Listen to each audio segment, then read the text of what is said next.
Parte 1. O dia em que Boston parou. E a seleção decepcionou 66 mil pessoas.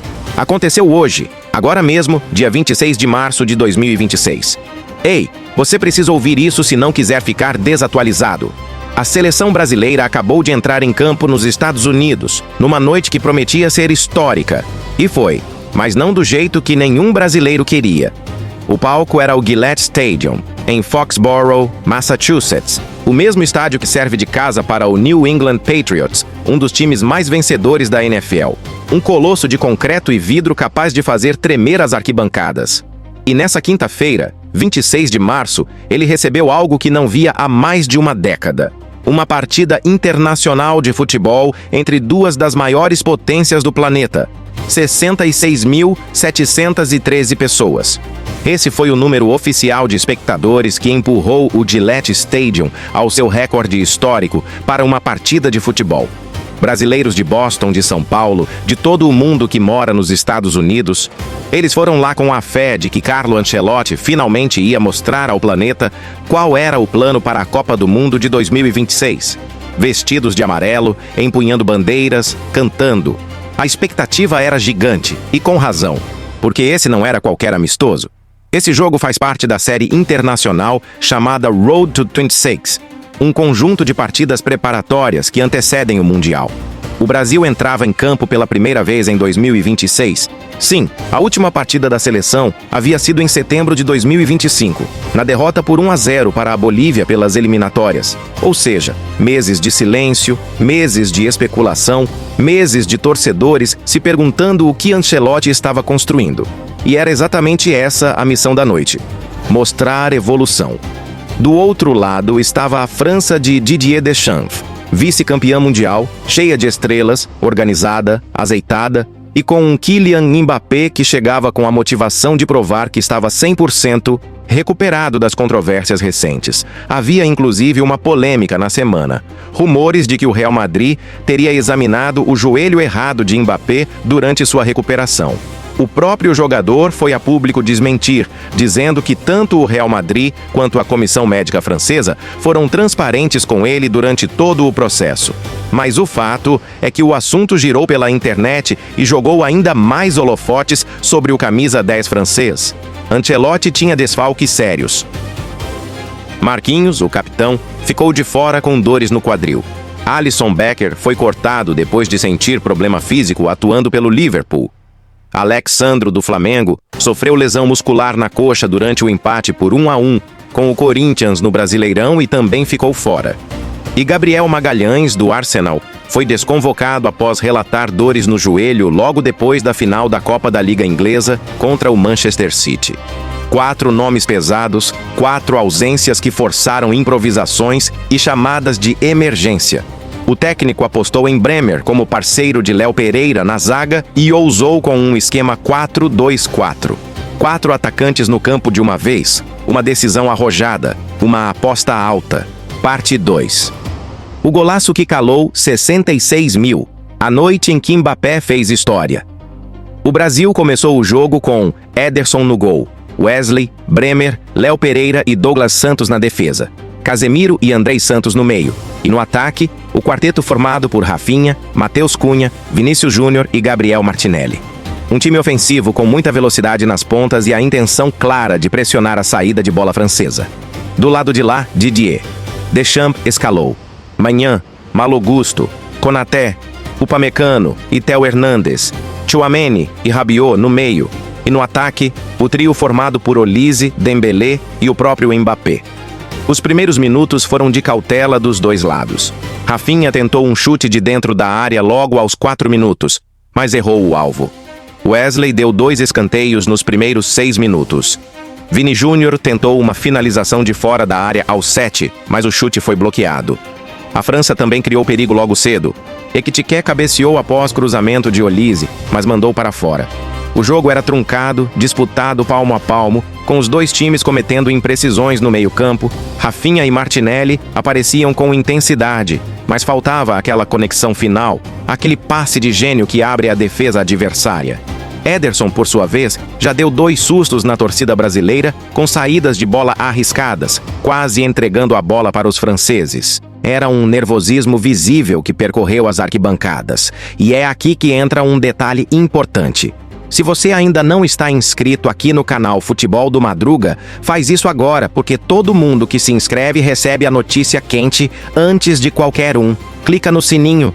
Você vai agradecer depois. Seguindo. O gol saiu aos 31 minutos do primeiro tempo. E quando saiu, o Gillette Stadium ficou em silêncio sepulcral por alguns segundos. A França recuperou a bola no próprio campo defensivo. Dembélé saiu jogando em velocidade e encontrou Mbappé numa posição aparentemente impossível. O centroavante do Real Madrid estava isolado, longe da área, sem apoio. Mas aí entra o que faz Mbappé ser Mbappé. Ele avançou em velocidade, entrou na área, percebeu que Ederson estava um pouco adiantado e cobriu. Um toque por cima preciso, num arco perfeito, que entrou no ângulo. Golaço, 1-0 para a França. Com aquele gol, Mbappé se tornou o maior artilheiro da história da seleção francesa. Um marco histórico marcado justamente contra o Brasil, numa partida preparatória para o Mundial de 2026. Aqui você vê por que é tão importante acompanhar o canal Futebol do Madruga. A gente não só traz o resultado, a gente traz o contexto. O que significa aquele gol? Qual é a história por trás daquele lance? E isso faz toda a diferença. Segundo motivo para se inscrever. Nosso canal nunca te deixa só com o placar frio. Você sempre sai sabendo mais do que entrou. O Brasil tentou reagir, mas o primeiro tempo acabou com a França na vantagem. Antes do apito do árbitro Vini Júnior, que usava pela primeira vez a camisa 10 em campo pela seleção, nessa configuração de jogo, parecia apático, distante das jogadas, sendo desarmado nos momentos em que deveria ser o decisivo. Um sinal preocupante para o maior torcedor do verde-amarelo. E o intervalo chegou com uma pergunta pesada no ar. O que Ancelotti ia fazer no segundo tempo para mudar o jogo? Parte 3. Expulsão, superioridade numérica e o segundo gol que quebrou o Brasil. O segundo tempo começou com o Brasil em chamas. Ancelotti tirou Rafinha, que havia sentido dores na coxa no final da primeira etapa, e colocou Luiz Henrique, ex-Botafogo, que entrou cheio de energia e movimentou muito bem o ataque. A seleção pressionou, chegou perto, criou oportunidades. Casemiro tentou de longe. Wesley avançou pela direita. Gabriel Martinelli buscou espaços, mas o gol insistia em não sair. Aí, aos 7 minutos do segundo tempo, aconteceu o lance que mudou. Ou deveria ter mudado completamente o jogo. Matheus Cunha avançou em velocidade e foi derrubado na entrada da área por Dayot Upamecano. A falta era clara. O árbitro não hesitou. Cartão vermelho. Upamecano expulso. Brasil com um jogador a mais durante todo o restante da partida. Em condições normais, isso muda tudo. Em condições normais, o Brasil vira o placar. Mas aí chegamos ao ponto mais doloroso da noite. Com superioridade numérica, a seleção teve dificuldade em traduzir vantagem em gols. As jogadas chegavam, mas o último passe falhava. As finalizações saíam para fora ou eram defendidas por Maignan. E a França, mesmo com 10 jogadores, manteve sua organização defensiva e esperou o momento certo para contra-atacar. Esse é o terceiro motivo pelo qual você precisa estar inscrito aqui. Porque nesse canal você entende tática, não só emoção. Nós vamos além do que a maioria dos canais não te conta. O que ninguém esperava aconteceu aos 19 minutos do segundo tempo. Michael Olise recebeu a bola no meio-campo, avançou livre. Sim, livre, com o Brasil inteiro lá na frente. E rolou para Hugo Ekitike, o jovem centroavante do Paris Saint-Germain, que entrou na área e bateu com precisão para fazer 2-0. Um contra-ataque perfeito, letal, que provou que 10 jogadores organizados e rápidos podem destruir 11 desorganizados. O Brasil havia tentado atacar em bloco, mas deixou espaços enormes nas costas da defesa, e a França foi cirúrgica. Ei, pausa rápida aqui, que o Madruga precisa mandar um salve especial para 3 guerreiros que comentaram lá no nosso último vídeo e deixaram mensagens que aqueceram o coração da galera. Primeiro, um abraço enorme para o João Paulo Rezende de Belém do Pará. João, você comentou aquela análise do Ancelotti com uma observação tão afiada que o pessoal ficou debatendo por horas. Valeu demais, irmão. Você é o tipo de torcedor que faz esse canal crescer. Segundo, Um salve com muito carinho para a Fernanda Cristina Tavares, de Uberlândia, Minas Gerais. Fernanda, seu comentário sobre o Vini Júnior foi certeiro, você antecipou tudo o que aconteceu hoje. Menina, você entende de futebol demais. E terceiro, um agradecimento do fundo do coração para o Marcos Vinícius Oliveira, de Recife, Pernambuco. Marcos, você perguntou se o Brasil estava pronto para enfrentar uma seleção de alto nível. E hoje a gente viu a resposta. Obrigado por estar sempre aqui com a gente, meu parceiro. Agora, voltando ao jogo, com 2-0 no placar e o Brasil em desespero, a torcida brasileira no estádio começou a vaiar. Sim, vaiar a própria seleção, em solo americano, diante de 66 mil pessoas. Um momento de vergonha coletiva que machuca fundo. Parte 4. O gol de Bremer, a reação que não veio e o vexame de Vini Jr. Com o Brasil precisando de milagre, Carlo Ancelotti foi mais uma vez ao banco. Trouxe Gabriel Sara para o lugar de Casemiro, apostando em mais criatividade e menos contenção. A seleção empurrou, avançou, tomou conta da bola.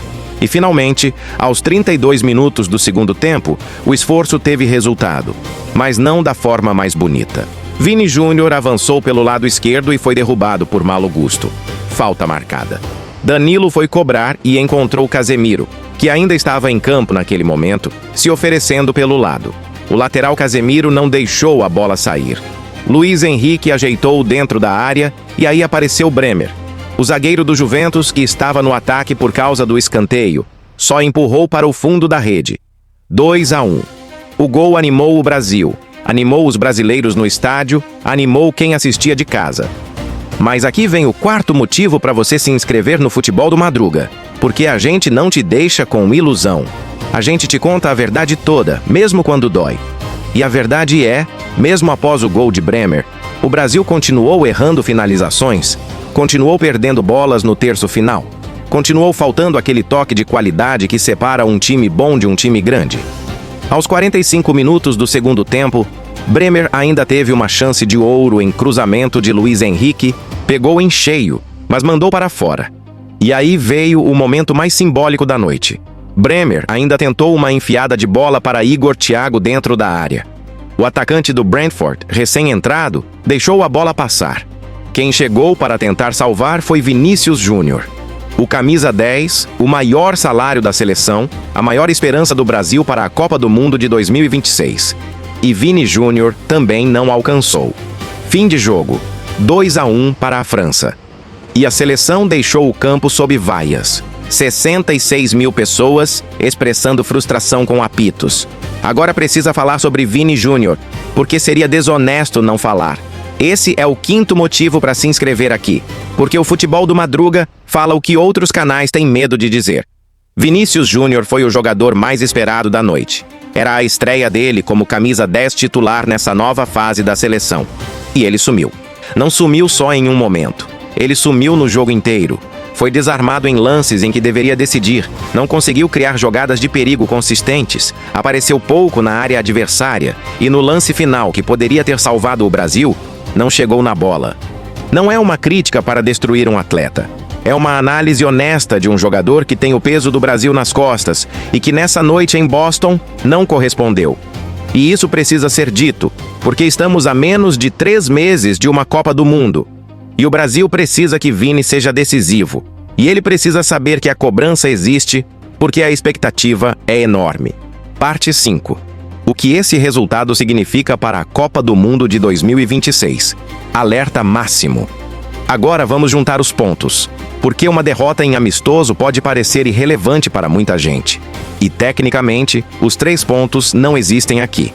Mas o que aconteceu no Gillette Stadium em Boston nessa noite diz muito sobre onde a seleção brasileira está e o que precisa melhorar antes de julho. E é uma análise que você não vai encontrar em qualquer lugar. Por isso comenta aqui embaixo agora. Você acredita que o Brasil chega na Copa pronto? Esse comentário importa muito, porque o algoritmo do YouTube empurra esse vídeo para mais gente quando você interage. Você faz parte dessa corrente. O primeiro sinal de alerta é tático. Carlo Ancelotti apostou num esquema ofensivo, 4-2-4, com 4 atacantes e apenas 2 jogadores de meio campo. É um time que ataca muito, mas que fica exposto nas costas da defesa quando perde a bola. E foi exatamente isso que a França explorou no segundo gol de Ekitike. Um contra-ataque fulminante que nasceu de um erro de posicionamento da seleção. Com 1 a menos, a França foi mais eficiente do que o Brasil, com 1 a mais. Isso é sintomático. O segundo sinal é sobre os desfalques. Brasil não tinha Marquinhos, Alisson, Alexandro e Gabriel Magalhães. 4 titulares absolutos. Ancelotti precisou improvisar, e os reflexos disso apareceram em campo. Ederson, que não é tão confortável com os pés quanto Alisson, deu sustos nas saídas de bola. A zaga com Bremer e Léo Pereira funcionou razoavelmente, mas sem a liderança de Marquinhos, a comunicação foi menor. Esses detalhes importam demais em competições de alto nível. Terceiro ponto. O Brasil vai enfrentar a Croácia na sequência desta data FIFA. Mais uma seleção de elite europeia. E Ancelotti vai precisar tomar decisões sobre quem realmente será o esquema principal para o Mundial. O 4-2-4 é bonito na teoria, mas perigoso na prática se o meio-campo não funcionar.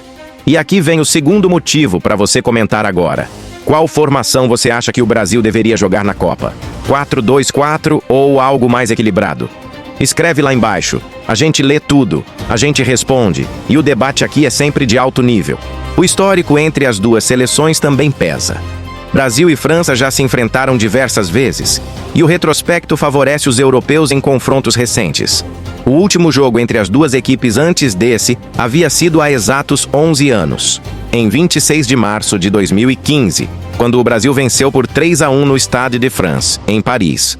Hoje, em 2026, o resultado foi o oposto, e o Brasil saiu como visitante derrotado novamente, mesmo jogando em solo americano. E antes de encerrar, o terceiro motivo para comentar agora, urgente. Esse canal está crescendo absurdamente rápido.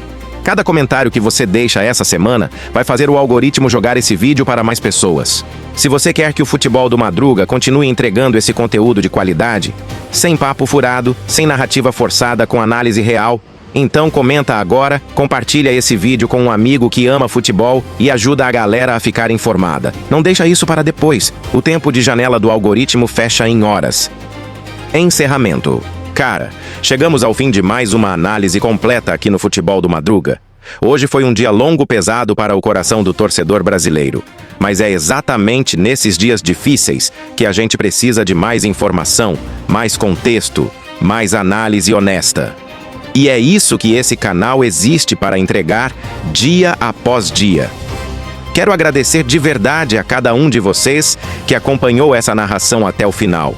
Você que está aqui, que ficou, que prestou atenção.